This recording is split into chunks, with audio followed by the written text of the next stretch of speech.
Mesdames et messieurs, bien bonsoir. Depuis avril 2016, le Bénin a amorcé un nouveau départ. Nouveau départ dans tous les secteurs d'activité. Nouveau départ encore plus visible dans les secteurs névralgiques du développement.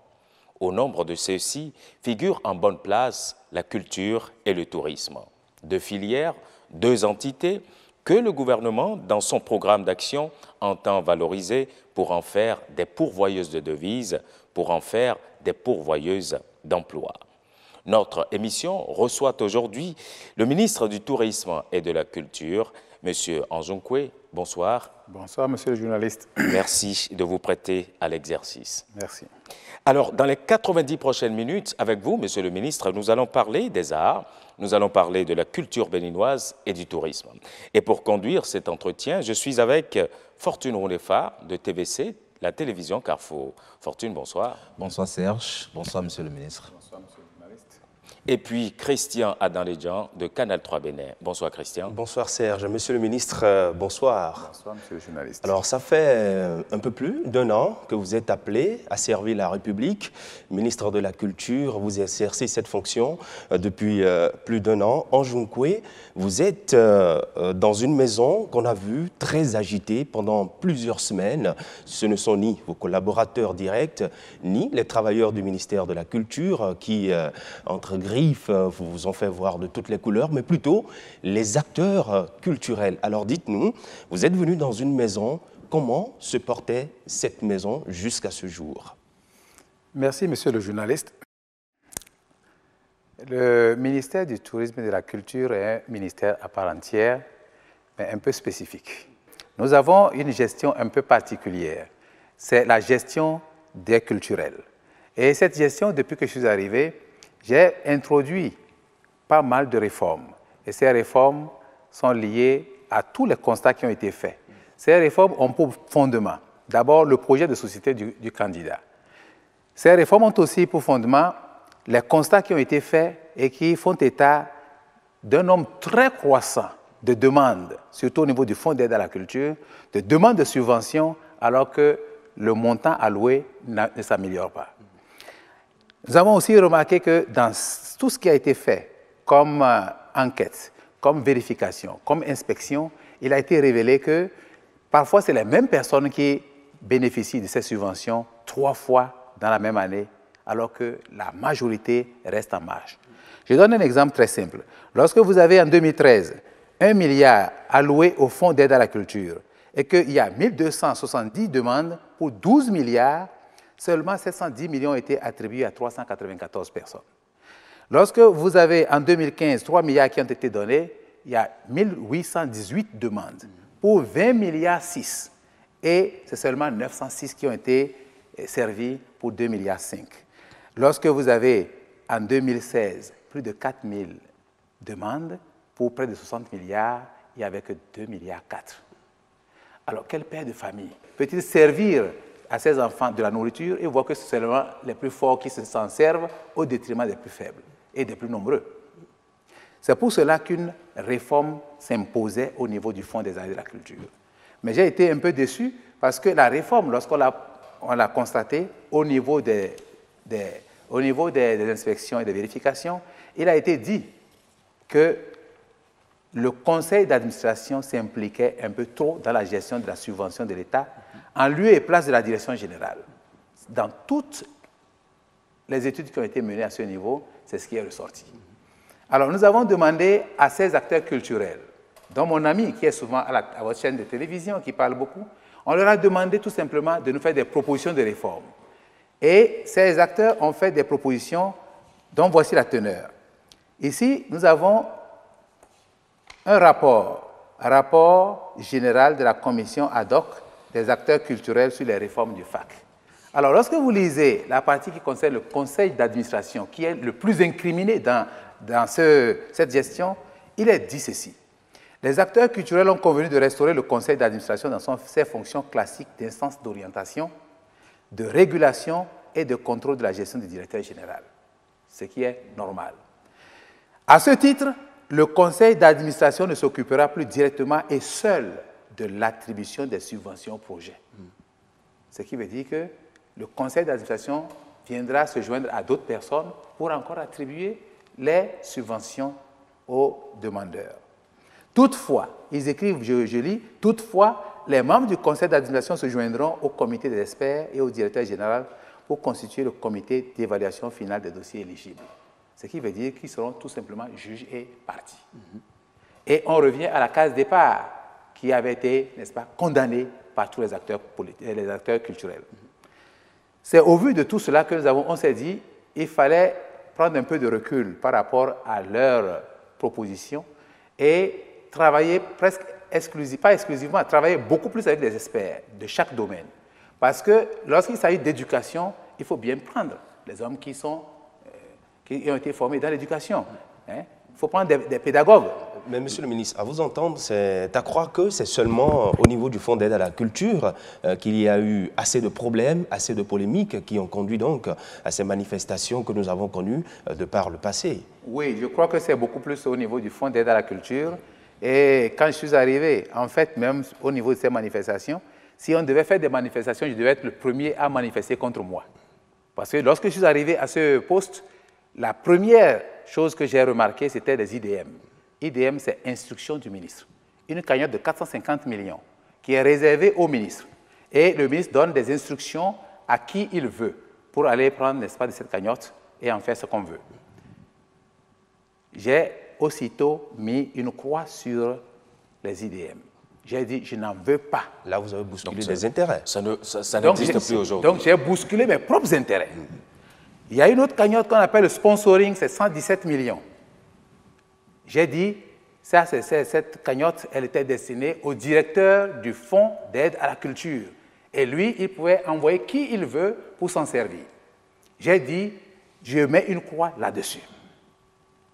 Mais grande a été ma surprise de constater dans ce rapport que vous avez et qui est signé du directeur actuel, que non seulement ces 117 millions existaient, mais ils ont été accrus après le collectif budgétaire. Ils ont augmenté de 46 millions. Et ça faisait 163 millions 700 000. Je ne vois donc pas pourquoi ils se plaignent à ma place. Enfin, si vous permettez, hein, monsieur le ministre, puisque on est entré directement comme ça dans tout ce qui concerne le Fonds d'aide à la culture qui devient désormais le Fonds des arts et de la culture. Tout à fait. Je dois dire que dans la préparation de cette émission, nous avons rencontré quelques acteurs culturels qui se sont prononcés d'ailleurs sur ce Fonds d'aide à la culture. Je vous propose de les suivre et puis on revient après. Le bilan au niveau du ministère de la Culture aujourd'hui, pendant les 1 an, moi, en tant que musicien professionnel, rien ne bouge. Parce que je ne peux pas dire le ministère de la Culture, sous la direction de M. Nkwe, a fait ci, a fait ceci, a fait cela. Après, c'est les commissions qui sont venues. On nous a dit, ah, le fonds travaille mal, le fonds fonctionne très mal. C'est vrai que des voix se sont élevées. Effectivement, il y a eu des grabuges. Mais ce n'est pas parce qu'il y a eu des problèmes dans une maison qu'il faut supprimer la maison. Moi, je ne vais pas être trop pessimiste, mais en même temps, j'avoue qu'après 1 an, je me pose beaucoup de questions. Je me demande ce qu'il compte faire réellement. Parce que nous savons tous que le Bénin est un scandale culturel. Et ce que nous avons de plus cher à vendre au monde, c'est la culture. On ne peut pas perdre autant de temps. Après 1 an, quand même, on doit sentir des retombées concrètes par rapport aux actions que mène le ministre de la Culture, mais jusque-là, honnêtement, en tant qu'acteur culturel, on ne sent absolument rien. Le FAC jusqu'à nouvel ordre, tel que le nouvel AOF se présente, le FAC ne change pas encore d'attribution. Les attributions du FAC restent les mêmes. Et donc, il faut laisser le FAC faire son travail. C'est tout. Il s'agira simplement de restructurer un peu le FAC. Il y a un certain nombre de reproches qui sont faits au FAC, à la gestion, à la gouvernance du FAC. Nous en avons tous conscience et nous avons formulé des propositions pour corriger ça. L'idée du ministre, et il ne l'a pas caché, c'est d'amener les artistes à s'extirper un peu de la dynamique d'aide, d'accompagnement. Parce que dans cette logique-là, les artistes considèrent le FAC comme une sorte de vache à lait. Et en ce sens, il a raison. Il a raison parce qu'il serait plus intéressant d'avoir des artistes entrepreneurs Ces acteurs culturels, ils ont dit par rapport au Fonds d'aide à la culture et en même temps par rapport au bilan des 12 mois passés à la tête de ce ministère. Jacques Fortune Oundefa. Ce sont des réactions qui suscitent une série de questions, Monsieur le ministre. D'abord, je voudrais comprendre un peu votre démarche. Il faut des démarches, avez-vous, des réformes, avez-vous dit, vous les avez engagées ensemble, vous avez demandé des propositions que des acteurs culturels ont faites. Ces propositions ne vous ont pas convaincu, vous avez décidé donc de revoir la copie. Est-ce que tout ça se fait ensemble avec ces acteurs culturels? Naturellement, ça s'est fait avec les experts qui sont liés à chaque thème. Lorsqu'il s'agit de bonification, on ne va pas chercher des enseignants. Lorsqu'il s'agit de système d'éducation des talents, la formation des talents, on doit aller chercher des pédagogues. Mais chaque fois, il y a eu un renfort de certains éléments. Vous savez, ceux qui sont le plus à la télévision, ce n'est pas les plus nombreux. Les plus nombreux sont là, ils se taisent, ils ne disent pas grand-chose. Ils ont participé, et pas des moindres. Si tout le monde participe, comment expliquer qu'il y ait certains qui sont vent debout contre cette réforme? Ils ne connaissent pas le fond de la réforme. Ils se plaignent plutôt peut-être tout simplement parce qu'ils n'ont pas été impliqués. Et ceux qui les poussent à se plaindre sont ceux qui étaient là au niveau du fond des arts et de la culture et qui pensent peut-être à justice, parce que lorsque vous avez un bébé que vous lui arrachez un biberon, c'est normal qu'il se plaigne. Surtout que la réforme, c'est l'inconnu. On se jette dans une sorte d'inconnu. Et lorsqu'il y a inconnu, pour tout homme, il y a une réaction toujours négative. Il y a une opposition, une résistance. Donc vous les comprenez? Je les comprends entièrement. Je voudrais revenir sur l'un des intervenants, Pascal Ouanou notamment, qui a montré que le Fonds d'aide à la culture a changé de nom, de dénomination, mais n'a pas changé d'attribution. Est-ce que vous partagez déjà ce point de vue? Il démontre que l'AOF, à savoir l'attribution, l'organisation et le fonctionnement, demeurent le même. Il y a eu quelques petites retouches à l'intérieur, mais il demeure effectivement le même. Le seul problème, c'est qu'il fallait éviter l'aide. Le mot aide n'est pas un mot développeur. Généralement, on dit en langue que l'aide n'a pas de père. Tout le monde, n'est-ce pas, sincère et sans justification. Et c'est ce qui se passait effectivement. Donc il fallait changer au moins ce mot aide et nous l'avons transformé en art et culture. Voilà. Alors, Monsieur le ministre, nous allons aborder cette question d'actualité, question qui fâche et ça grogne dans le rang de ces artistes concernés. C'est la question du paiement des artistes. Merci. Et je l'ai appris aussi avec vous à la télévision. C'est un dossier qui m'a été révélé en janvier passé, qu'il y avait eu un excédent de demandes et qui avait généré des dettes de l'État. Il faudrait que je vous dise la vérité. La première personne à qui j'ai fait recours, c'était le chef de l'État, qui s'est vivement préoccupé de cette situation. Et en partant, la fois passée à Addis Abeba, j'ai demandé que nous puissions inscrire cette dette dans le budget actuel afin de voir si on a l'autorisation, afin de voir comment l'éponger. Si effectivement c'est une dette, parce que ça peut ne pas être une dette. Donc, vous n'avez pas cherché à vérifier? Justement, il y a eu un premier audit, puisque le chef de l'État avait lancé un premier audit qui a été fait. On n'a pas encore les résultats. Mais même quand nous avons inscrit, il a été demandé qu'un audit plus fin soit organisé avant tout paiement.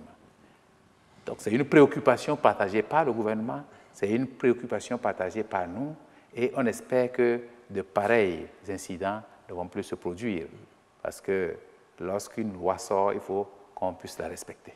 Il y a eu plein de problèmes que vous avez rencontrés et vous vous êtes dit aujourd'hui il faut remettre les choses dans l'ordre, ce qui vous a conduit donc à des réformes. Rapidement, nous allons revenir sur ces réformes-là que vous avez prévues, engagées pour que renaisse véritablement la culture béninoise. Merci beaucoup. Les réformes ont été basées sur ce livre que nous appelons la Charte culturelle de la République du Bénin, et tout ce qui est écrit ici transparaît dans les statuts de l'artiste. Alors, lorsque vous lisez au chapitre 4, Aide à la création, 4.1, l'État béninois garantit aux créateurs d'œuvres de l'esprit la libre expression de leur inspiration et de leur talent, tout en souhaitant qu'ils respectent les principes moraux et éducatifs les plus élémentaires. Dans ces conditions, les institutions publiques apporteront un appui matériel et financier aux créateurs les plus méritants. Ce soutien, qui n'aura aucune visée dirigiste, se traduira sous forme de récompenses, subventions, prêts ou toutes autres formes d'assistance susceptibles de stimuler la création. Et au 4.2, deuxième tiret, il fallait parler de la mise en place des infrastructures appropriées et des organismes de défense des droits des créateurs d'œuvres de l'esprit. Lorsqu'on va au niveau de l'éducation, au 5, chapitre 5, éducation, animation culturelle et diffusion, 5.1, la République du Bénin accorde une place de choix à l'éducation dont la finalité majeure est de former un homme à la fois pénétré des valeurs profondes de sa culture et ouvert aux cultures extérieures. Conçue dans ce sens, une éducation artistique et culturelle spécialisée donnera plus de chances à l'épanouissement du génie créateur des artistes béninois et favorisera l'émergence des créations originales. Au 5.2, il est dit, à cette fin, l'État béninois, ses institutions publiques et les personnes ou organismes privés mettront tout en œuvre pour créer des centres d'initiation aux disciplines artistiques, des conservatoires de danse et de théâtre, etc. Cette éducation artistique devra être aussi donnée aux élèves et étudiants à travers l'introduction des disciplines artistiques dans le domaine de l'enseignement classique. Vous comprenez donc que, sur cette base, il y a beaucoup de réformes que nous devons introduire. C'est des hommes nouveaux, un type d'homme nouveau qu'il faut créer. Et cela, ce n'est pas à travers, n'est-ce pas, un simple petit décret ou un simple petit arrêté. Ce sont des études très approfondies qu'il faut faire et il faut rédiger des curricula, il faut mettre des programmes, il faut mettre des étapes pour ceux qui n'avaient jamais mis pied à l'école afin de leur donner des diplômes et tout cela, ça a été fait pendant les 12 mois. Donc c'est ça, n'est-ce pas, ce qui s'est passé et qui fonde aujourd'hui que les hommes se plaignent du silence. En fait, nous étions en train de travailler et vous voyez quand quelque chose a été pris dès le départ, après 25 ans, rien n'a été fait, on est parti plutôt de travers, il faut revenir au point de départ avant de reprendre le chemin. Et c'est ce point de départ que nous sommes en train de reprendre aujourd'hui. À partir de là, nous pensons que tout ira pour le mieux. Vous pensez que tout ira pour le mieux? C'est vrai qu'à la présentation, il y a quelques mois, du programme d'action du gouvernement, vous avez montré quand même qu'au niveau de la culture, il y a beaucoup de choses qui vont changer. Et désormais, on a entendu parler, par exemple, d'un fonds de bonification qui sera mis en place. Expliquez-nous un peu, c'est quoi ce fonds de bonification et quelle est sa vision, sa finalité? Merci, monsieur le journaliste. En fait, le fonds de bonification, c'est un fonds qui sera mis au niveau des banques primaires et qui permettra à chaque acteur culturel d'avoir accès aux prêts bancaires. Ce qui se passe... Ça ne se faisait pas jusque-là? Ça ne s'est jamais fait auparavant. Donc, nous avons sollicité le CEPEP et le FONAGA qui vont former les acteurs culturels ou les promoteurs d'acteurs culturels afin qu'ils reçoivent une formation adéquate. La formation de pouvoir monter un projet, de pouvoir le gérer. Ainsi, tout ce monde se transformera en entrepreneur culturel. C'est vers là que nous tendons. Donc, le fonds de bonification sera juste un fonds pour payer soit partie ou totalité de l'intérêt qui sera généré par ce prêt. Donc, l'artiste aura à retourner le prêt. Si c'est 90% au niveau du fonds de bonification, donc il aura à payer 10% du taux d'intérêt. Si c'était 100%, donc il n'aura pas de taux d'intérêt à payer au niveau de la banque. Voilà donc un peu le système de bonification tel qu'il sera mis en place. En le faisant de cette façon, monsieur le ministre, c'est que les artistes, ils deviennent des entrepreneurs. Un artiste, il est fait pour créer. Comment est-ce qu'un artiste devra désormais commencer par entreprendre? Ça va être difficile, non? Non, je crois que c'est vous qui vous mettez des limitations. Oui. Il faut éviter des limites. L'homme ne doit pas être limité. Lorsque vous allez aux États-Unis d'Amérique, par exemple, c'est un monde qui crée de l'emploi. Lorsque vous allez en France, quel que soit ce qu'on dit de la France, parce que là aussi, il y a cette aide, mais qui est faite au niveau décentralisé, parce qu'on a mené des études un peu partout. Cette aide qui est faite au niveau décentralisé permet aux artistes de devenir des entrepreneurs culturels. Alors pourquoi on ne le ferait pas au Bénin? Pourquoi voulez-vous que les artistes soient toujours là à mendier pratiquement, il faut m'excuser le mot. Mais pourquoi voulez-vous qu'il en soit là? Mais est-ce qu'on va dire que nos artistes mendient? Il y a quand même le Bubedra qui est là et qui, en principe, devait les aider. Nous reviendrons sur le Bubedra si vous voulez bien. N'anticipons pas, je vous en prie. Oui. Revenons après sur le Bubedra. Parce qu'il y a beaucoup de choses à dire sur le Bubedra et il ne serait pas bien d'anticiper. Comment seront sélectionnés les artistes qui peuvent bénéficier de cet apport des banques? Tout artiste, tout écrivain, tout cinéaste, tout plasticien, tous ceux qui font, n'est-ce pas, les œuvres de l'art peuvent avoir accès à ce fonds. Il suffit d'aller au FONAGA, de s'inscrire, de se faire former et de monter le projet et d'aller à la banque. Quel sera l'encadrement du gouvernement, du ministère? Vous parlez de l'apport des banques alors qu'on sait que les banques sont souvent frileuses à financer des initiatives culturelles d'artistes lorsqu'on sait que ce n'est pas souvent rentable. Nous avons finalisé des discussions avec les banques et nous pensons que ce fonds, quand il sera mis en place, on n'hésitera pas à être surpris. N'allons pas dans les limitations. Je vais vous dire un petit secret. Nos homologues du Congo qui étaient ici tout récemment veulent arriver chez nous pour déjà copier la bonification. Le modèle n'est pas encore mis en place, mais c'est même pas encore mis en place. Mais ils disent que chez eux, les hommes veulent faire des prêts bancaires et veulent que l'État les accompagne.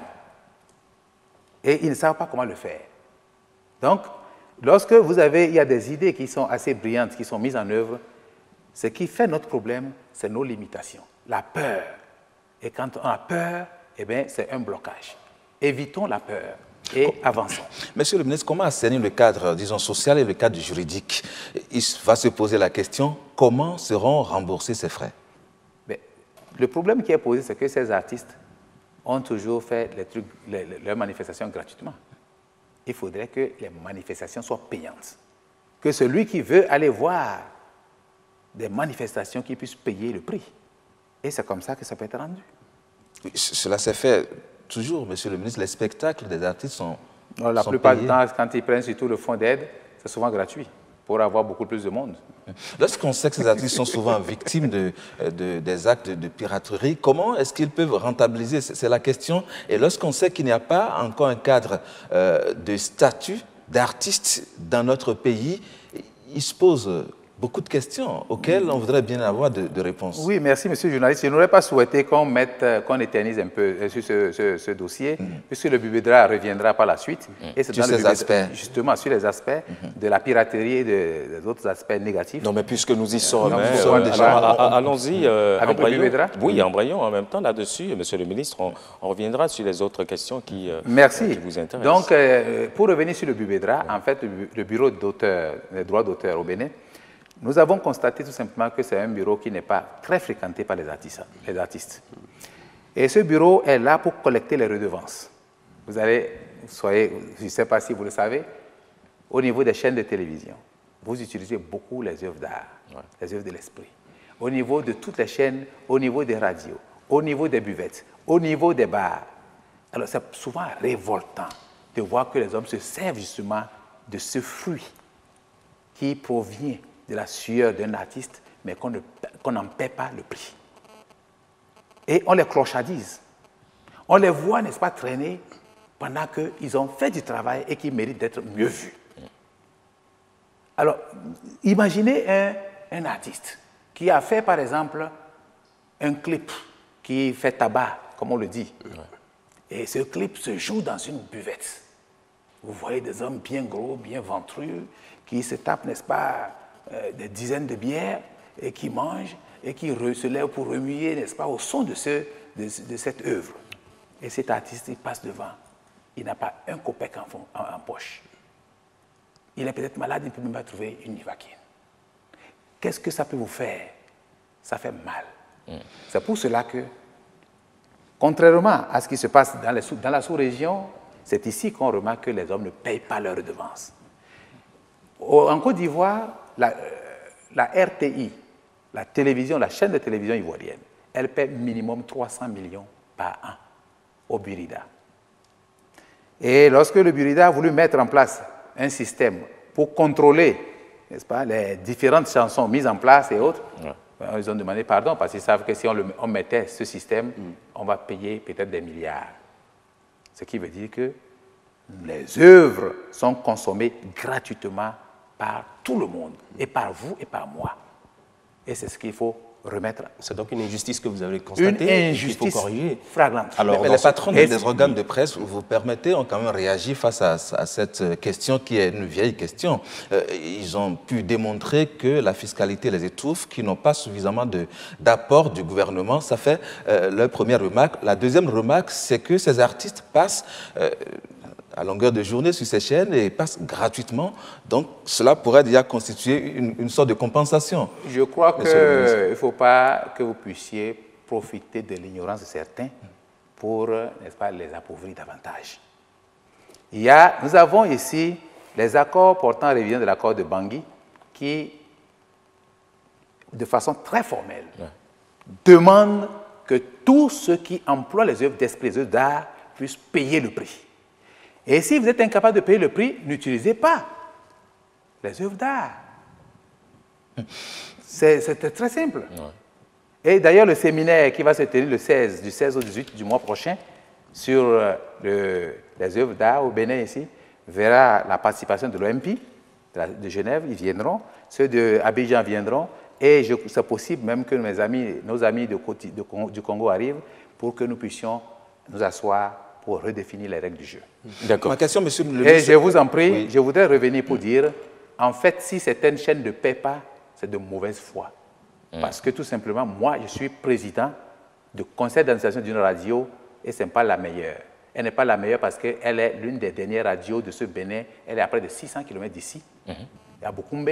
Elle a eu néanmoins le meilleur prix en 2015 pour avoir payé, c'est ça ? Toujours payé ses redevances. Sans défendre les patrons de ces organes, monsieur le ministre, vous avez cité le cas de la RTI. En Côte d'Ivoire, nous savons que la RTI a le monopole des annonces, de la publicité. Ce n'est pas le cas dans notre pays. La question, c'est pourquoi est-ce que vous avez dit c'est de mauvaise foi. Est-ce que ce n'est pas trop simple? Est-ce que ce n'est pas trop facile de le dire comme ça? Est-ce qu'il n'y a pas un contexte qui plombe éventuellement la volonté de ces patrons qui n'arrivent pas réellement à payer ces redevances? Je crois que si vous en connaissez les fondements, je ne sais pas moi, mais tout ce que je sais, c'est qu'il y a des règles de jeu et que lorsqu'on veut jouer, il faut respecter les règles. Si vous êtes incapable de jouer, n'allez pas sur le terrain. D'accord. D'accord, monsieur le ministre, on vous aura compris sur le sujet, mais suffit-il aujourd'hui à payer ou à faire payer les redevances pour que le Bubedra se porte mieux ou pour que les artistes béninois se portent mieux? Bien sûr. Parce que si tout le monde payait les redevances, aussi bien les chaînes de télévision, les radios, les boîtes de nuit, les buvettes, si tout ce monde payait les redevances, l'artiste ne serait pas du tout malheureux. Que faites-vous alors des actes de piratage des œuvres? Bien sûr, ça fait partie des combats que nous allons mener. On a logé assez de fonds. Il y a un budget qui a été alloué à cette lutte et qui va être une lutte systématique sur tout le territoire national. Nous avons saisi plusieurs tonnes l'an dernier d'œuvres piratées. Et cette année, nous allons continuer. Donc, il n'y a vraiment pas de problème à ce niveau-là. Alors, monsieur le ministre, vous avez apporté beaucoup de réformes, il y a des innovations également au niveau du ministère de la Culture notamment. Ça circule beaucoup depuis un moment, on entend parler de l'agenda culturel. C'est une innovation, de quoi s'agit-il? Merci, c'est une innovation tout simplement parce qu'on a voulu désormais faire profiter à tout le pays du budget de l'État. Et ceci étant, nous avons recentrer les disciplines. Nous avons mis, par exemple, pour cet agenda culturel 2017, 15 disciplines. La première discipline qui devait passer, c'est le théâtre. Alors ça se fera de la manière suivante.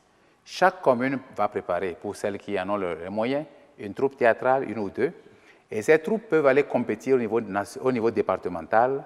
Et les départements vont sélectionner les meilleures troupes départementales qui peuvent compétir au niveau national, au niveau des manifestations des arts, les marchés des arts, que l'on appelle Manas. Et c'est à la fin de ces Manas que nous allons choisir la meilleure troupe et la primer, lui donner la récompense requise. Si c'était au niveau des jeunes talents, Ceux-là, non seulement auront des récompenses, mais ils peuvent avoir des bourses d'études pour aller à l'extérieur ou bien aller dans les meilleures écoles de la place. Donc, pour ces manas, j'ai dit tantôt que les promoteurs étrangers viendront pour assister et pouvoir sélectionner les meilleures troupes, les meilleurs danseurs, les meilleurs chanteurs pour les promouvoir à l'extérieur. Alors, donc, voici un peu le modèle qui est juste un échantillon de ce qui peut paraître très prochainement. Nous avons fait les observations et c'est en cours d'édition. Existent donc les différents festivals qu'on pouvait voir à gauche et à droite? Les festivals individuels ou privés ne sont pas interdits. D'accord. Mais l'État ne les sponsorise plus et ne donne plus de subventions à ce niveau. Si vous êtes libre de faire votre festival, mais c'est la bonification. On ne peut plus aller chercher de l'argent au Fonds des arts et de la culture pour financer ça. C'est terminé. Ouais. Voilà. C'est la bonification qui peut vous aider. Les meilleurs sélectionnés, Monsieur le ministre, qui vont donc participer à des festivals, aussi bien au plan national qu'international, que vont-ils devenir? Est-ce qu'il y a des fonds prévus pour ceux-là? Oui, les meilleurs sélectionnés, bon, on va leur donner des récompenses. Et si c'est des jeunes, parce que nous avons oublié la formation des jeunes, et il faudrait qu'on en revienne. Si c'est des jeunes talents, on peut leur donner des bourses pour des études. Voilà. Ou bien on les met dans des écoles spécialisées afin qu'ils puissent, n'est-ce pas, s'épanouir. Justement, Monsieur le ministre, lorsque vous parlez de cette compétition que vous allez lancer dans les 12 départements du pays, surtout au niveau des pièces de théâtre qui seront présentées, ça va même à cette question, que va finalement devenir le FITEB? Le FITEB va exister comme l'ensemble artistique national. Et il a son rôle et il continuera de jouer son rôle sur le plan national sans aucun problème. Je crois même qu'il a eu un accroissement de ressources financières pour mieux impacter tout son travail, le travail qu'il fait sur le plan national et sur le plan international. Oui. Vous avez tantôt parlé de la formation et la promotion des jeunes talents. Comment est-ce que vous allez pouvoir les détecter? Merci. Et pour ce qui est de la formation des jeunes talents, nous avons 2, sinon 3 formes de formation. La première forme, c'est la forme traditionnelle, un peu comme sous le PAPB. On fait, n'est-ce pas, activités culturelles et sportives à l'école. Et on fera ça aussi dans les collèges. Donc, dans ces 2 milieux, nous allons détecter ceux qui ont des aptitudes pour telle ou telle discipline. Et c'est ceux-là qui seront choisis et ils seront rassemblés au niveau communal 1 fois par semaine pour subir une formation plus poussée. Et ils iront après au niveau départemental pour des compétitions culturelles et ils pourront arriver ici au niveau national pour qu'on détecte les meilleurs des meilleurs. Au même moment, nous avons les acteurs culturels qui sont déjà révélés, qui sont déjà en train de se produire, mais qui n'ont pratiquement pas mis pied à l'école ou bien qui sont allés à l'école, qu'ils ont interrompu un temps. Tous ces acteurs seront aussi pris en compte pour une formation parallèle et ils pourront, n'est-ce pas, compétir au niveau départemental comme les autres et aller au niveau des manas. Donc voilà un peu les 2 formes de formation. Et la troisième, bien sûr, qui est la formation de masse, de tout le monde, de tous les élèves, afin qu'ils puissent adhérer, qu'ils puissent connaître un peu leur culture. Mais les autres sont plus élaborés, avec des divers niveaux et des diplômes requis. Voilà. En la matière, justement, en matière de détection de talents, il s'est trouvé qu'autour des festivals qui se faisaient, on pouvait détecter également des talents. Comment est-ce que, cette fois-ci, on ne va pas retomber dans les mêmes erreurs, dans les mêmes travers que ce qui se faisait, Monsieur le ministre? Non, je crois que pour les talents révélés, il n'y a aucun doute, tous ceux qui sont jeunes encore, qui veulent aller à l'école, même les plus vieux, ce n'est pas interdit, ils peuvent repartir à l'école de la culture. Maintenant, pour ceux qui sont au niveau des collèges, je crois que les directeurs et les professeurs pourront eux-mêmes détecter, sans problème, les instituteurs, les maîtres, les directeurs d'école, ils pourront détecter ces talents-là et les envoyer à la formation. Comme c'est une formation, si l'enfant ne tient pas, il retourne à son école, ce n'est pas un problème. Lorsque vous parlez de formation, ça renvoie quand même à la mise en place d'un certain nombre d'instruments, notamment les infrastructures pour accueillir ces jeunes talents que vous voulez former, les enseignants également. Est-ce que dans votre plan d'action, tout cela a été mis en place? Nous avons prospecté toutes les communes du Bénin. Nous avons vu les infrastructures qui peuvent servir à notre programme. Et nous avons mis aussi ce qu'il faut comme matériel didactique pour accompagner. Nous avons prévu les salaires des enseignants qui vont s'occuper de tout ce beau monde. Et tout est fin prêt, les curricula sont prêts. Et nous sommes aujourd'hui à dépouiller les CV, les curriculum vitae, des formateurs des formateurs. Et ces formateurs des formateurs iront former afin que nous ayons, n'est-ce pas, une sorte de synergie dans ce que nous allons faire comme travail. Ils vont former au niveau départemental tous les acteurs afin que d'ici là, nous puissions mettre tout ce beau monde au travail. Oui. Mais lorsque Christian parle d'infrastructures, je voudrais abonder dans le même sens. Est-ce qu'il existe aujourd'hui ces infrastructures? Je veux parler de théâtre, de verdure. Est-ce que tout ça là, dans les différentes préfectures que vous avez citées tantôt, est-ce qu'on peut les retrouver aujourd'hui? Vous parlez de théâtre, vous dites? Ouais. Théâtre de verdure ou bien théâtre? Théâtre de verdure. Non, ce n'est pas les théâtres de verdure qui ont été recensés, puisque ça n'existe pas pratiquement pas. Il y a quelques rares théâtres de verdure privés. Mais ce qui est recensé, il y a les maisons des jeunes qui sont disponibles. Il y a des salles de cours qui peuvent être disponibles au niveau des collèges et autres. Donc, c'est tous ces bâtiments qui ont été recensés au niveau de chaque commune et qui pourraient nous aider, qui pourraient nous servir de base pour la formation de nos élèves. Mais les maisons des jeunes et de loisirs aujourd'hui, ça ne répond pas du tout aux différents critères. Parce que nous venons de très loin, on ne peut pas se permettre d'attendre de construire des écoles spécialisées avant de commencer. Donc il faut partir de quelque part et nous partirons, n'est-ce pas, de l'existant et plus tard, progressivement, on pourra équiper ces communes-là en immobilier et en mobilier. Est-ce que ces maisons seront quand même réfectionnées? Nous n'avons pas, je crois qu'elles sont opérationnelles. De toutes les maisons que nous avons vues, elles sont opérationnelles. Elles servent, oui, elles servent.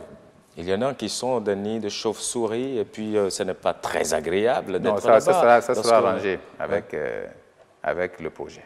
Lorsque l'on parle de culture, on a quelques minutes quand même pour évoquer la filière du livre et de la lecture.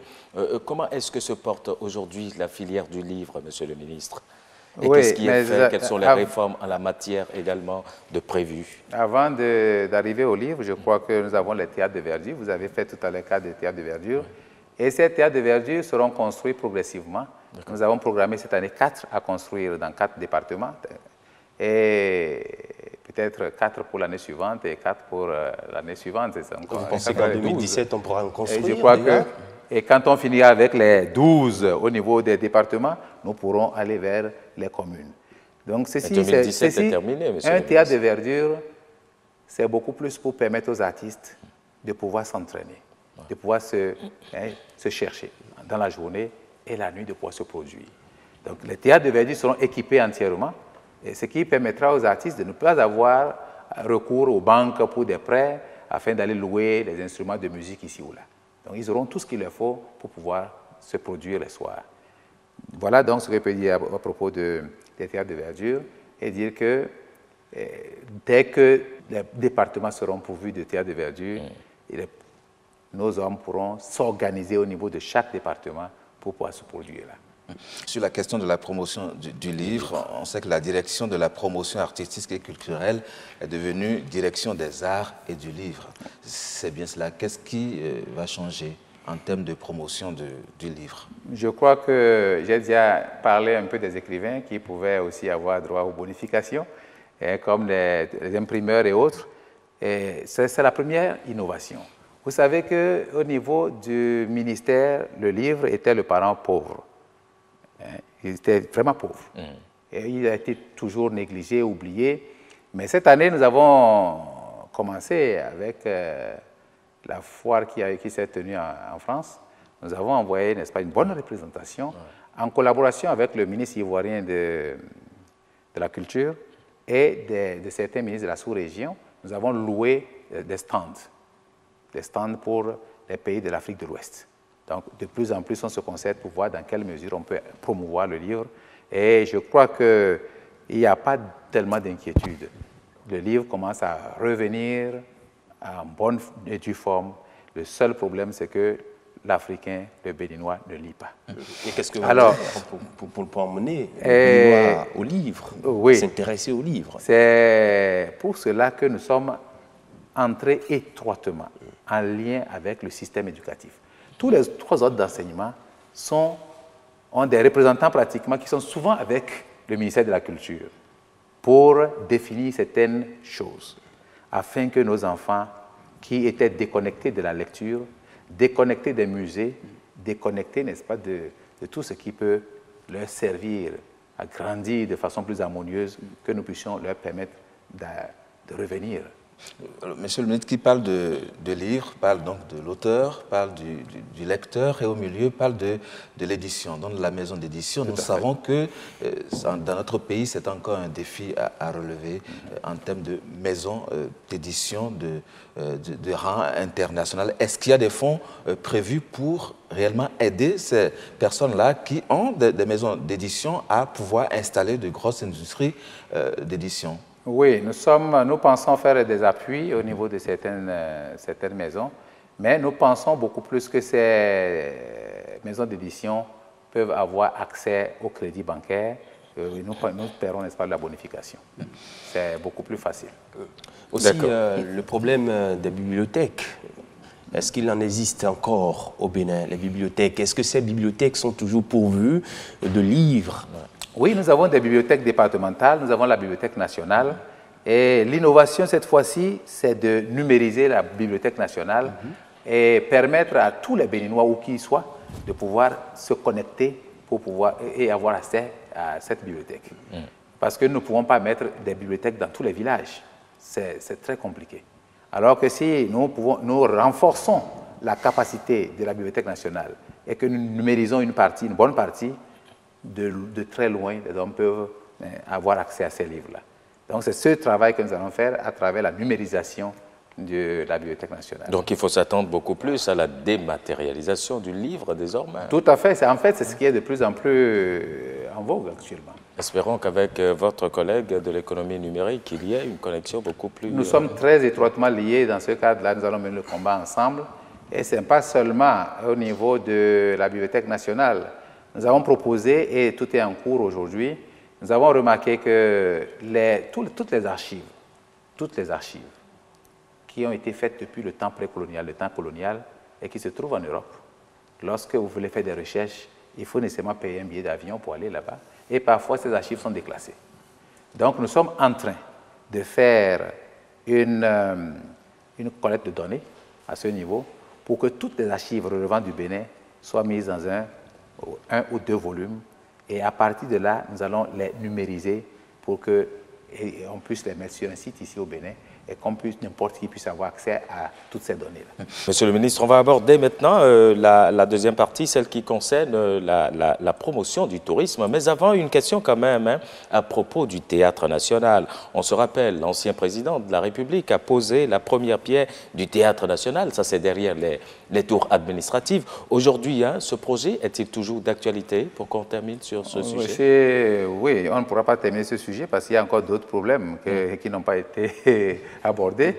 Et non, cette pierre qui a été posée est une pierre à histoire, puisque nous avons été traduits au tribunal par des personnes qui avaient déjà acheté ces parcelles sous le même régime.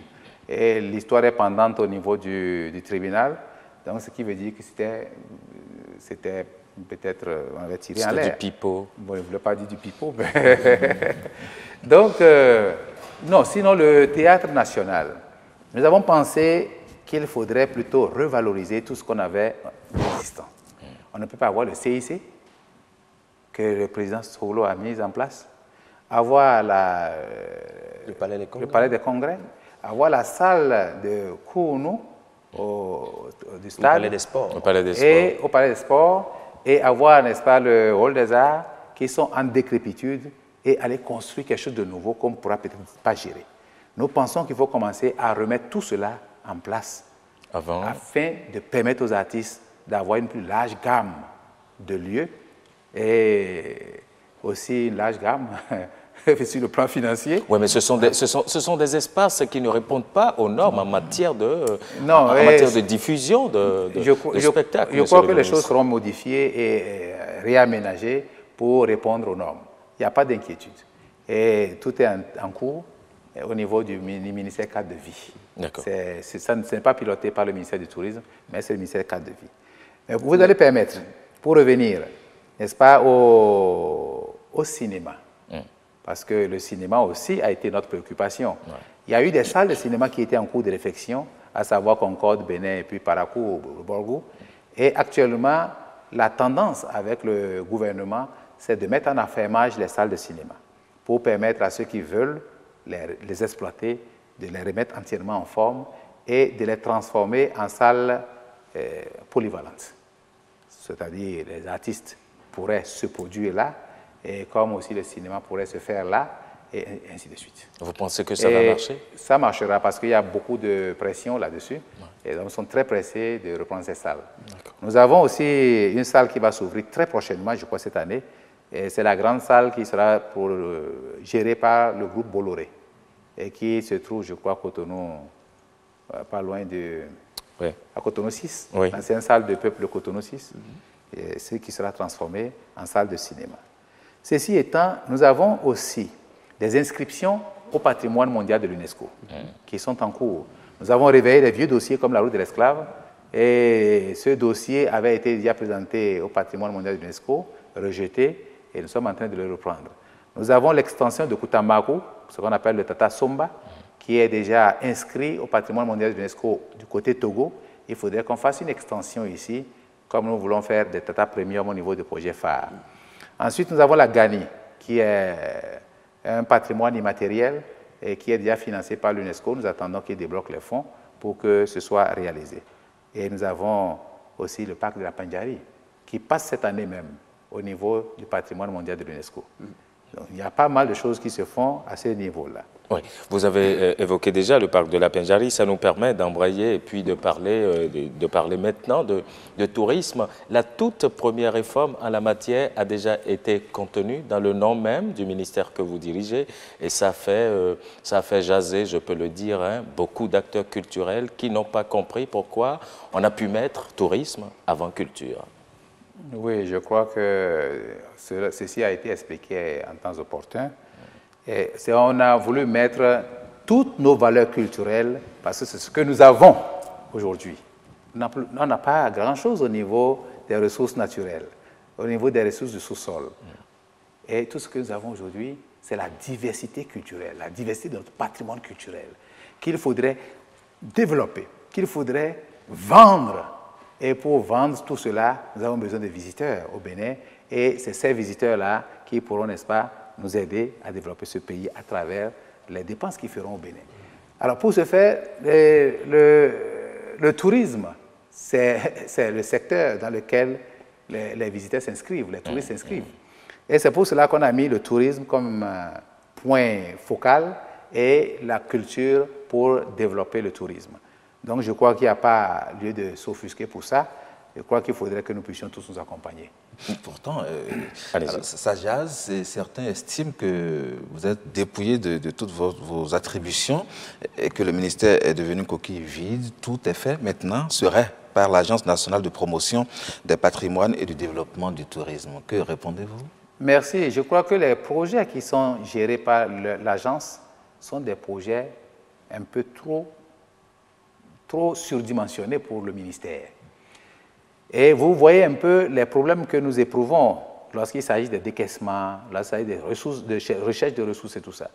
Ces projets phares, ce n'est pas seulement au niveau du ministère du Tourisme. Ils existent dans plusieurs autres ministères. Et c'est entièrement piloté par le chef de l'État qui ne cesse de courir dans tout le monde entier à la recherche des financements. Ce qu'un simple ministre ne pourrait pas faire. Donc, je crois qu'il ne faudrait pas prendre cela en mal.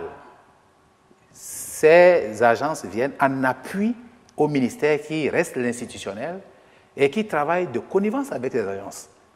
Vous aviez dit tantôt, n'est-ce pas, qu'il y avait ce petit problème au niveau d'Abomey. Et non, il n'y aura pas de problème. Parce qu'au niveau du ministère, il y a la DPC qui surveille. C'est l'œil de l'UNESCO au Bénin. D'accord. On va revenir tout à l'heure. Oui, oui, vous avez évoqué M. José Plia, qui est le directeur général de l'Agence nationale de promotion des patrimoines et de développement du tourisme, que nous avons rencontré. Il s'exprime d'ailleurs ici à propos des projets phares dans le secteur du tourisme. Le premier, c'est la réinvention de la cité lacustre de Ganvier. Le deuxième, c'est la construction à Abomey du musée sur l'épopée des rois d'Abomey, de Roué-Badia jusqu'à Béhanzin, avec une arène de sortie du vaudou non masqué.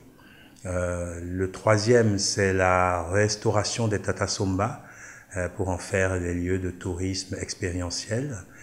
Le quatrième, c'est faire de la Pendjari le parc animalier, le parc le plus important parc animalier d'Afrique de l'Ouest, avec donc une restructuration complète du parc et l'introduction de nouvelles espèces comme le rhinocéros par exemple, pour passer de ce qu'on appelle le Big Four au Big Five. Le cinquième, c'est Porto Novo, avec la construction à Porto Novo d'un musée des arts, culture et civilisation vaudou, et attenant à ce musée, un peu comme à Abomey, une arène, théâtre de verdure, de sortie du vaudou masqué. Et enfin, les deux derniers projets phares sont sur Ouida. Le premier, c'est l'arrondissement d'Ablekété, une zone qui est réservée à la construction d'hôtels, une zone balnéaire. Dans Ouida, même deux choses. La première, c'est la reconstitution à l'identique de la cité historique de Ouida, en lien avec la route de l'esclave. Donc le fort français, le fort portugais, qui existe déjà mais qui sera restauré, et le fort français, le fort anglais seront reconstruits à l'identique. Toute la ville sera restaurée comme une ville ancienne, comme au XVIIIe siècle, pour en faire vraiment une ville touristique. Et puis, le chemin qui mène de la place aux enchères jusqu'à la porte du non-retour sera également réaménagé. La porte du non-retour sera restaurée.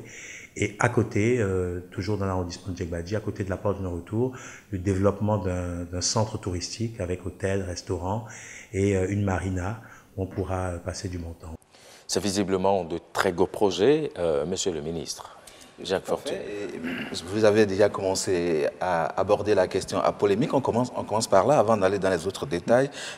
Abomey, qui devra être restauré. Nous avons entendu M. Plia parler de la récréation à l'identique de la cité historique de Ouida. Question à polémique des historiens notamment et des hommes de lettres également. Il y a l'écrivain béninois Florent Kouaouzouti qui a publié une tribune dans un des journaux de béninois qui a parlé de la défiguration programmée d'un des sites les plus emblématiques du patrimoine historique, le musée Palais d'Abomey. Ceci, dit-il, en violation flagrante avec les principes sacro-saints de l'UNESCO qui a consacré le site patrimoine mondial de l'humanité et qui exige qu'aucune construction ne vienne en altérer la forme ni l'esprit ayant présidé à son édification originelle. Ce sont des propos de l'écrivain béninois Florent Kouaouzouti. Que répondez-vous à ces inquiétudes? Au cours de la restitution des études de faisabilité, à la dernière rencontre avec le chef de l'État, le chef de l'État avait instruit les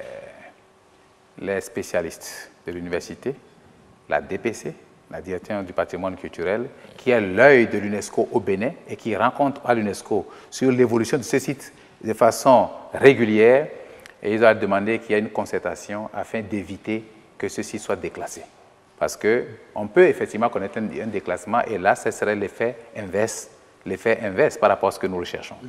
Donc, une concertation est en cours et on verra bien comment gérer le dossier pour éviter tout désagrément.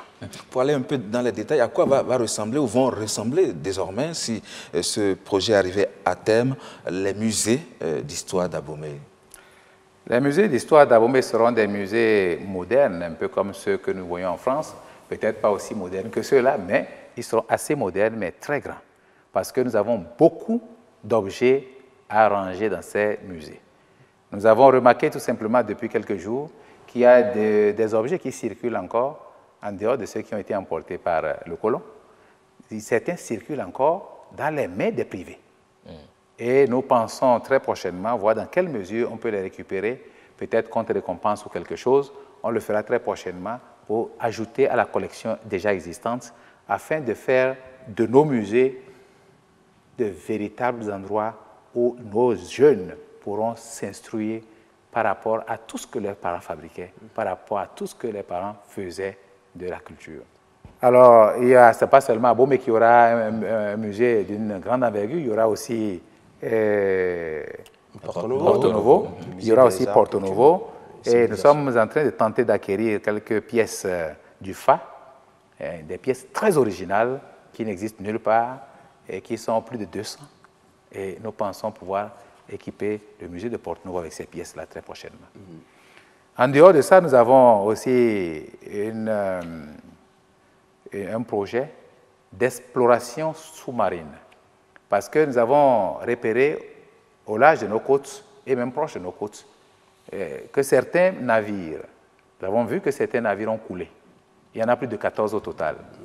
Nous avons trouvé les moyens de les repérer exactement et nous pensons que des plongées sous-marines pourraient servir à repérer, à ressortir certains objets qui peuvent servir, surtout. Ce sont quel type de navires, monsieur le ministre? Il y en a de toutes sortes. Il y a ceux qui ont servi à embarquer les esclaves chez nous. Exact. Il y a des navires qui ont servi à embarquer les esclaves. Il y a eu des révoltes d'esclaves et finalement les navires ont coulé. Mais il y a aussi des navires commerçants. Et il y en a qui ont pris feu. Donc on ne peut pas vous donner la liste parce qu'elles sont un peu... ce n'est pas à livrer, mais je crois que très prochainement, il y a une équipe qui travaille avec l'armée, nos amis de l'université et le ministère ensemble pour ces explorations. D'accord. Alors, ces projets, ces différents projets, c'est beaucoup d'argent, c'est beaucoup de financement que tout cela nécessite. Monsieur José Plia s'est prononcé d'ailleurs sur le financement de ces différents projets. La grande partie de la mobilisation des fonds seront des fonds nationaux, des fonds de l'État, parce qu'il y a une volonté de ce gouvernement d'investir dans son patrimoine, de croire en son tourisme et de dire c'est d'abord notre affaire et c'est nous qui devons amorcer la pompe. Donc c'est une somme assez importante, je crois on est autour de 600, presque 700 milliards qui vont être injectés dans le tourisme et dans les projets phares en particulier, de la part de l'État. Et parce qu'il y a cet effort et cette volonté extrêmement affirmée de l'État béninois d'investir, mais comme par hasard, les investisseurs viennent d'eux-mêmes, parce qu'ils se disent voilà un pays qui croit en son tourisme, qui met autant d'argent, qui met de la volonté, alors d'un seul coup, les gens viennent. Je donne l'exemple tout simple de la Pendjari. Sur la Pendjari, nous avons fait appel pour la gestion du parc à African Park Network, qui est une ONG sud-africaine qui gère plusieurs parcs en Afrique de l'Est. Ils sont venus, ils ont une délégation de gestion, ils doivent rendre des comptes, il y a un cahier des charges. Mais le simple fait, quand ils sont arrivés, habituellement dans les pays où ils ont l'habitude de travailler, c'est eux, ONG très puissantes, qui apportent l'argent et c'est seulement après coup que les États, voyant le bien fondé de la chose, commencent à y mettre un petit peu. Là, ça a été l'inverse, ils ont été les premiers surpris. Immédiatement, quand le contrat a été signé, le Bénin a décaissé 2 milliards pour amorcer la pompe. Et cet effort exceptionnel qu'ils ont vu les a convaincus que voilà, on avait une vraie volonté pour développer notre tourisme. Ça va être pareil dans tous les projets. Tous les projets patrimoniaux, c'est l'État qui sera prioritairement à la manœuvre et bien sûr la Banque mondiale, le FMI, donc les bailleurs de fonds publics et parapublics vont être sollicités et bien sûr, des investisseurs privés. Alors, M. José Plia, il parle justement du groupe sud-africain African Parks Network qui va gérer donc pour les 20 ou les 25, pour 20 à 25 ans quand même, le parc de la Pendjari. Certains observateurs trouvent que vous avez carrément bradé le parc qui est une richesse béninoise. Oui, je vous remercie pour cette question, mais je voudrais dire qu'il faudrait éviter, lorsqu'on n'est pas très informé, éviter de tomber dans les travers. Parce qu'à force de critiquer toujours, on n'avance pas. Lorsque nous avons annoncé, en fait, ce n'est pas un groupe sud-africain, c'est un groupe qui est en Afrique du Sud. C'est un groupe international, ils ont 12 parcs à travers l'Afrique. Lorsque nous avons annoncé cela au président du Burkina Faso, il était agréablement surpris. Il a dit, lorsque vous n'avez pas les moyens de votre politique, il faut nécessairement s'adjoindre à certaines personnes qui les ont pour pouvoir, n'est-ce pas, mener à bien votre politique. Qu'est-ce que nous perdons en demandant à ces hommes de venir nous aider à surveiller nos parcs, de venir nous aider à améliorer nos parcs, de faire en sorte que les touristes puissent arriver massivement au Bénin pour aller dans les parcs. Qu'est-ce que nous perdons? Je ne vois pas ce que nous perdons. Mais qu'est-ce que nous gagnons, monsieur le ministre, s'ils viennent et que l'argent repart? L'argent repartira comment? Ouais. Lorsque le touriste vient et qu'il descend dans un hôtel ici à Cotonou, et qu'il va descendre dans un hôtel même dans la Pagnari, ce n'est pas African Park qui empoche l'argent.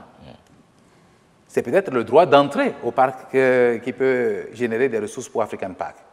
Mais les hôtels, ce sont des privés. Et les nuitées, c'est l'État. Les autres taxes, c'est l'État.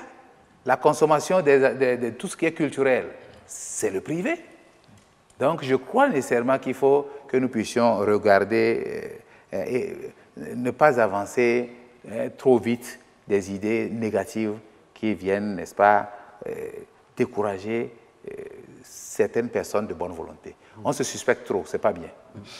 Vous voulez faire du développement du tourisme un pôle économique véritablement prospère pour notre pays, le Bénin. Mais à côté du tourisme, puisque vous l'avez d'ailleurs appelé tout à l'heure, il faut quand même développer aussi l'hôtellerie, qui est une partie du tourisme. C'est vrai que nous avons vu un certain nombre de décisions du gouvernement par rapport aux hôtels qui appartiendraient à l'État, que l'État a récupéré. Aujourd'hui, dans votre programme d'action, qu'est-ce que vous voulez faire de ces hôtels-là? Merci. Et lorsque je suis arrivé dans ce ministère, la première chose qui a été faite, c'était un état des lieux. État des lieux pour mieux comprendre les dysfonctionnements des hôtels. Et c'était la première chose qui est ressortie, c'est la mauvaise qualité du service. Je suis sûr que lorsque vous allez dans les hôtels, rares sont les hôtels où un réceptionniste sourit, alors que c'est le b.a.-ba de l'hôtellerie. Ne parlons plus des autres domaines, sécurité, hygiène et tout le reste. Alors, après cela, nous avons des réceptifs hôteliers qui nécessitent une mise à niveau. Tout simplement parce que ça se dégrade. Ce n'est pas entretenu. L'entretien n'existe pas. Et nous avons constaté une prolifération d'hôtels clandestins. Alors, il fallait, n'est-ce pas, revenir sur les cas que vous venez de citer. Nous avons aussi remarqué qu'il y avait des hôtels, à savoir l'hôtel Bénin Marina Hotel, l'hôtel Croix du Sud, l'hôtel PLM Alejo, qui est en fait, ce n'est pas l'ancien réceptif hôtelier, c'est la partie vide, les 8 hectares qui sont du côté de la mer, et le motel d'Abomey, qui avait été repris des mains de l'État par des privés. Et nous avons donc commandité une étude parallèle par rapport à tout ce qui avait été fait auparavant. Nous avons demandé à des experts de nous faire une analyse et de nous dire un peu ce qu'il faut faire, parce que tous les rapports étaient au rouge. Lorsque vous allez au motel d'Abomey, il n'y a pas une seule chambre qui soit disponible et dans laquelle vous puissiez passer la nuit. Alors que lorsqu'il prenait, il y avait assez de chambres. Il a même construit des bungalows, mais il est incapable d'entretenir. Tout est parti en fumée et les hommes sont dans leur deuxième année sans salaire. Au niveau de Croix du Sud, nos amis les Libyens qui ont acheté cette Croix du Sud, alors que Croix du Sud était déjà sur un dossier brûlant, il y avait un conflit déjà là-dessus, pour lequel les hommes réclamaient 2,5 milliards. C'est sur ce conflit que le gouvernement précédent a vendu cet espace. Nous avons récupéré le personnel et ces Libyens, comme pas malheur pour eux, ils sont entrés en guerre, ils n'ont jamais mis la moindre brique. Et pour Akwapa, c'est le groupe Akaka, un groupe sud-africain, qui n'a jamais mis le moindre copec. Alors, vous pensez que pour développer le tourisme, on doit pouvoir continuer par rester à attendre que ces hommes-là, un jour, se décident à venir. Le business, pour développer un pays, il faut qu'on soit responsable. Et c'est cette responsabilité que le gouvernement a prise. Ça n'a rien à voir sur le plan politique. Et nous qui avons demandé ce travail, c'était vraiment sans arrière-pensée, parce qu'on connaît bien certains de ces repreneurs et qui sont même nos amis. Donc voilà un peu ce que je peux dire à ce sujet et dire que notre problème aujourd'hui, c'est de faire en sorte que si nous devons trouver des repreneurs, que ce soit des repreneurs fiables, des hommes sérieux, qui puissent venir mettre de l'argent pour en faire des réceptifs hôteliers dignes de ce nom et qui fassent la dignité et la fierté de ce pays-là. C'est au pays, ce n'est pas privé. Pour développer l'hôtellerie au Bénin, c'est vrai que l'État a repris ces hôtels, mais à côté, quel travail faites-vous au niveau des privés également, qui quand même, il y a de belles hôtels, de très bons hôtels à Cotonou et un peu partout à l'intérieur du pays. Quel rapport le ministère a avec ses propriétaires Merci privés? beaucoup. Vous savez que c'est le ministère qui délivre les permis pour que les hommes puissent ouvrir les hôtels. Mais nous pensons en un premier temps qu'il faut mettre un accent sur la formation, sur le renforcement des capacités. Parce que nous avons remarqué que pour ceux qui travaillent dans ces hôtels et qui ont même fait des écoles, parce que ce n'est pas tout le monde qui a fait école, tout ce monde-là est dépassé par le développement du tourisme. C'est un secteur qui évolue excessivement vite et les hommes ne sont pas à la hauteur. Pour les propriétaires qui ont eu de l'argent et qui sont lancés comme une aventure, il faudrait aussi qu'ils fassent l'effort de se former. Parce qu'on ne met pas un joyau comme ça en place et qu'on s'assoit à côté pour attendre que ça génère. Ouais. Il y a pas mal d'activités qu'il faut mener pour amener les touristes vers le réceptif hôtelier. Il y a les gestionnaires qui ne sont pas à la hauteur. Donc tout ce monde, notre priorité aujourd'hui, c'est le renforcement des capacités. Et je viens tout à l'heure de discuter avec nos amis qui se proposent de former certains au niveau des hôtels ici, et qui sont en Allemagne. On vient de boucler le contrat pratiquement. Et le 15 juin prochain, 10 jeunes de l'hôtellerie devaient se mettre en route pour l'Allemagne et se faire former là-bas pour 6 mois. Un financement de l'État béninois. Un financement purement de l'Allemagne, de nos amis de l'Allemagne, c'est des privés. Et nous allons les accompagner avec les billets d'avion pour qu'ils puissent s'y rendre. Et chaque 6 mois, donc quand ceux-là finiront, ils reviendront, on leur donnera un petit pécule pour voir s'ils peuvent ouvrir quelque chose eux-mêmes. Sinon, ils peuvent repartir dans les réceptifs hôteliers et 10 autres partiront. Donc, nous allons choisir, peut-être sélectionner 20 afin que les 10 autres se mettent à étudier l'allemand ou bien donc l'anglais pour être à la hauteur de l'autre côté. Et chaque fois, ce sera comme ça. Ça, c'est une formation. C'est une des formations. Nous sommes en négociation. Sinon, on a fini de négocier. Avec même les hôteliers, nous allons mettre en place bientôt un comité pour gérer ce dossier. C'est des jeunes retraités de l'hôtellerie, qui sont des experts en hôtellerie en Europe, qui viendront ici. Ils seront logés par nos hôteliers. Et ces jeunes retraités vont donner des cours gratuits. Ils vont prendre un réceptif comme réceptif hôtel-école, pour y former les jeunes. Donc l'ambition du gouvernement d'asseoir un tourisme pourvoyeur de devises, c'est déjà là. Tout à fait. Et nous sommes en train, avec le ministère de l'enseignement secondaire et de la formation technique, est en train de mettre un lycée technique très moderne et qui va s'occuper aussi de former dans le domaine du tourisme. Là, il faut avouer qu'on évolue beaucoup. Il y a le Maroc qui a signé un contrat avec nous et il se propose d'arriver ici en juin, si nous les invitons. Ceci, ça sera pour former les cadres à la classification des hôtels, parce que nos hôtels ne sont pas classifiés. Quand vous voyez, on ne sait pas combien d'étoiles il y a sur les hôtels.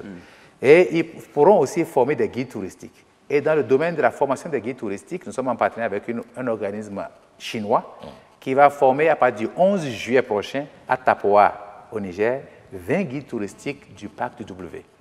Et ces guides, ces Chinois plutôt, ils veulent suivre l'évolution du parc dans le domaine écotouristique pour voir s'ils peuvent en faire une destination au Bénin pour les Chinois. Et donc, ils vont certainement mettre beaucoup plus d'argent pour améliorer le parc du W. Tout cela, ce n'est pas encore trop officiel, mais voilà un peu ce qui se fait. Comment est-ce qu'on fait pour développer le tourisme intérieur chez nous au Bénin? Merci. Je crois que lorsque vous regardez le parc hôtelier national, Il compte aujourd'hui 1082 établissements, non compter les hôtels clandestins. Et nous avons aujourd'hui 14 775 chambres pour 34 755 lits. Et je crois que d'ici la fin de l'année, ça va exploser. Alors, lorsque vous avez autant de réceptifs hôteliers, vous avez un pays aussi beau, mais que le Béninois ne connaît pas. Le Béninois n'apprend pas à bouger. C'est tout cela qui fait qu'il n'y a pas une synergie d'action. Lorsqu'on connaît l'autre, on se rend compte que c'est son frère. Et que toutes les barrières qu'on avait mises par rapport à... qu'on nous avait peut-être inculquées, elles sont brisées. Ça permet, n'est-ce pas, de fraterniser, ça permet de se comprendre, de se connaître et ensemble de vendre notre pays, d'aller dans la même direction. C'est pour cela que le ministère a inscrit certaines manifestations cette année, qui est l'année internationale du tourisme interne. Donc nous avons inscrit ces activités en tenant compte des différentes destinations qui ont été préparées par les agences de voyage avec nos partenaires hôteliers et le ministère. Et ces destinations permettront à chaque Béninois de pouvoir aller où il veut pour découvrir le Bénin, du nord au sud, de l'est à l'ouest. Et nous avons rabaissé les prix pour permettre à chacun d'en profiter. Je sais que les Béninois sont trop friands de la brique. Ils aiment plutôt mettre des briques plutôt que d'aller prendre du plaisir. Et il vaut mieux prendre ce plaisir-là afin de mieux développer le pays et de vivre plus longtemps. Voilà. Monsieur le ministre, toujours dans le domaine du tourisme, hein, on parle de la reconstruction de logements inspirés des Tatas. Ça, nous sommes dans la partie nord-ouest du Bénin. Aussi, la cité lacustre de Ganvié, qui est un projet qui tient véritablement à cœur au chef de l'État. Qu'est-ce qui sera fait? Ce qui sera fait au niveau de Ganvié, par exemple, c'est réinventer la cité lacustre. Ça veut dire tout simplement que si vous avez beaucoup observé, dans les temps anciens, il y avait des bus qui quittaient Lomé et qui traversaient la frontière pour amener des touristes ici et ils allaient tous à Ganvié. Il est bien vrai que ça a repris timidement cette année, mais ce n'est pas encore ça.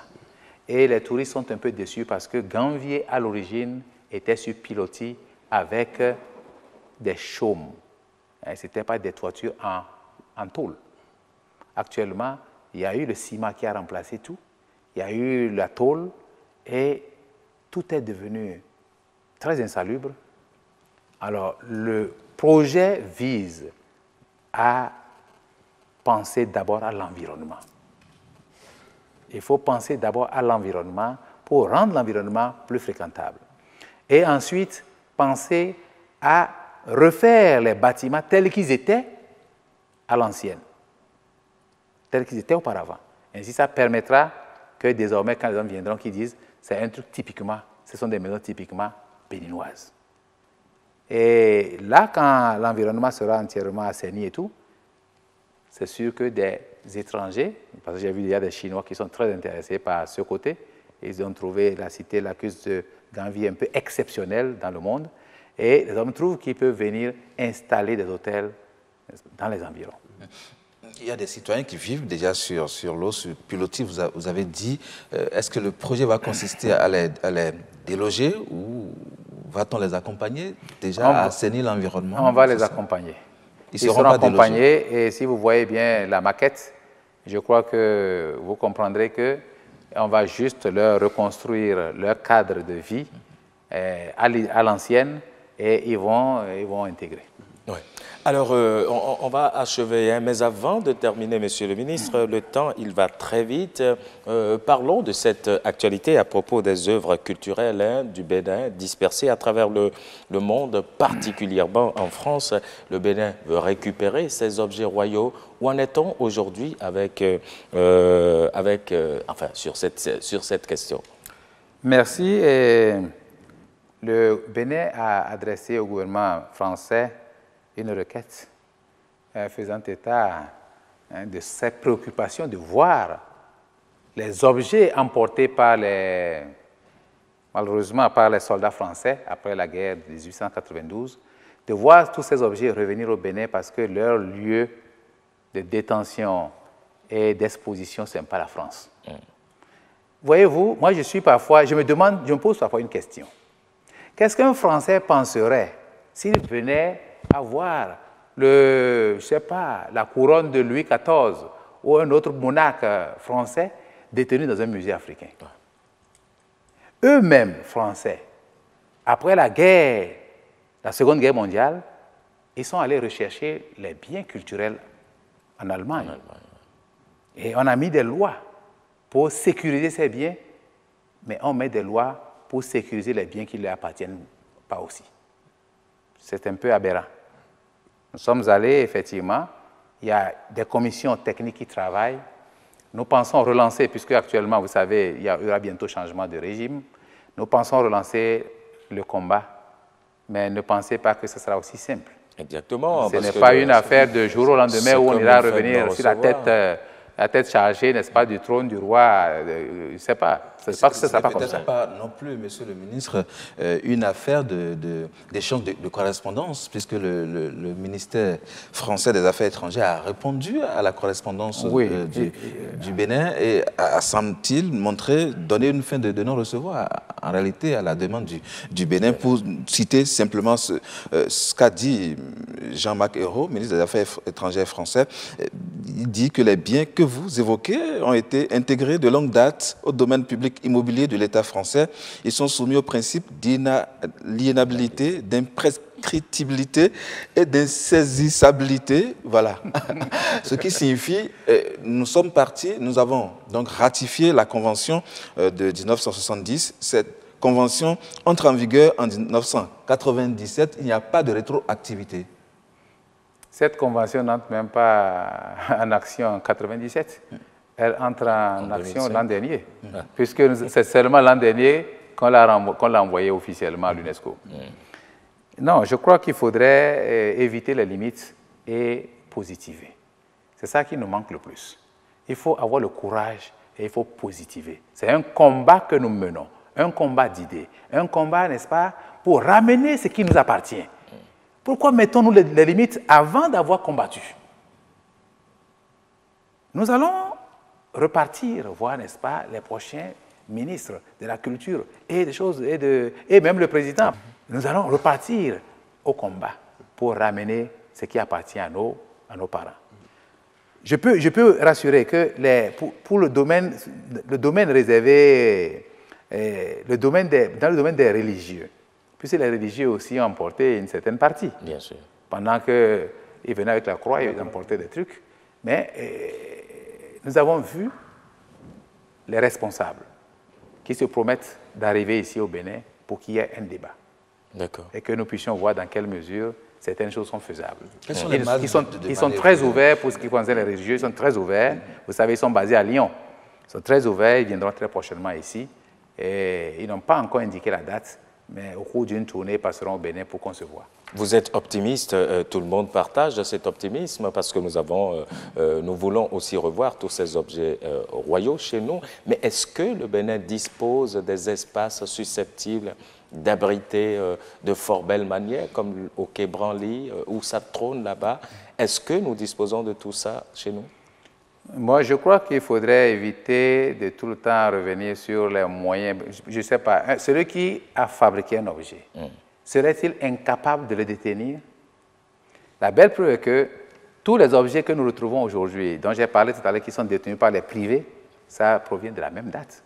Et ces objets sont ici encore, au Bénin. De quoi avez-vous peur? On va trouver des endroits où les mettre pour que nos enfants aillent les voir. Il n'y a pas d'inquiétude. Donc ces endroits existent, ces espaces existent. Ils vont exister. Vous avez parlé tout à l'heure de la création du musée d'Abomey, celui de Porto Novo et à Ouida et tout ça.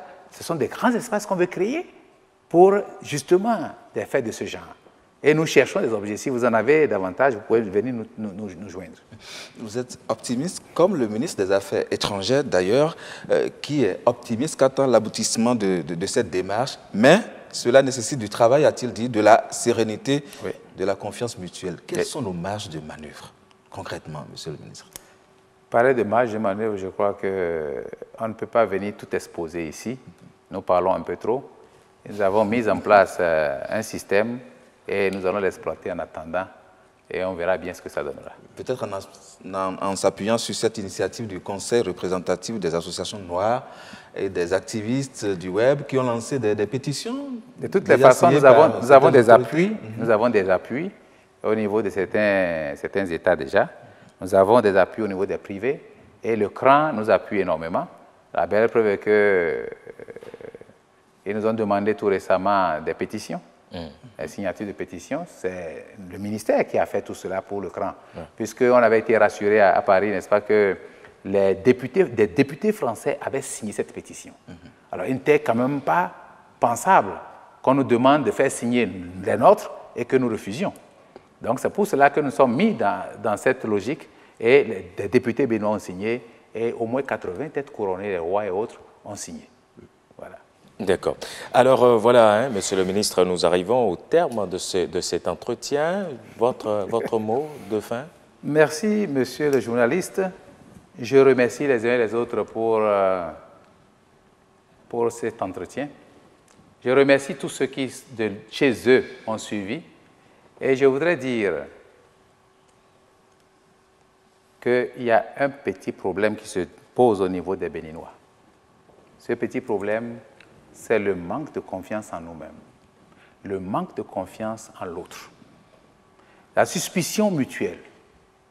Et j'exhorte les uns et les autres à se départir de tous ces défauts. Nous devons apprendre à conjuguer nos efforts pour développer ce pays, parce que les autres n'ont rien de plus que nous. Mais quand certains émettent des ondes positives et que d'autres émettent des ondes négatives, le tout s'annule. Nous devons tous émettre les mêmes ondes. Je ne demande pas de faire exactement la même chose, mais aidons-nous les uns et les autres à avancer plutôt que de se détruire, de s'auto-détruire. Et je remercie tout le monde. Je vous remercie, messieurs les journalistes. J'espère que ce n'est pas la dernière fois et j'espère que l'occasion nous sera donnée de revenir pour mieux communiquer avec la population. Je vous remercie. Anzounkwe, merci. Je rappelle que vous êtes le ministre du Tourisme et de la Culture. Avec vous, nous avons fait le tour, nous avons parlé des arts, nous avons parlé de la culture, nous avons beaucoup parlé de tourisme également. Fortune Rounefa, merci. Christian Dandéjan, merci également. Mesdames et messieurs, merci à toutes et à tous d'avoir suivi cet entretien. On sait que 90 minutes n'auront jamais suffi à aborder tous les sujets qui se rapportent à la culture, aux arts et bien évidemment au tourisme. Merci d'avoir été là et à très vite. Merci.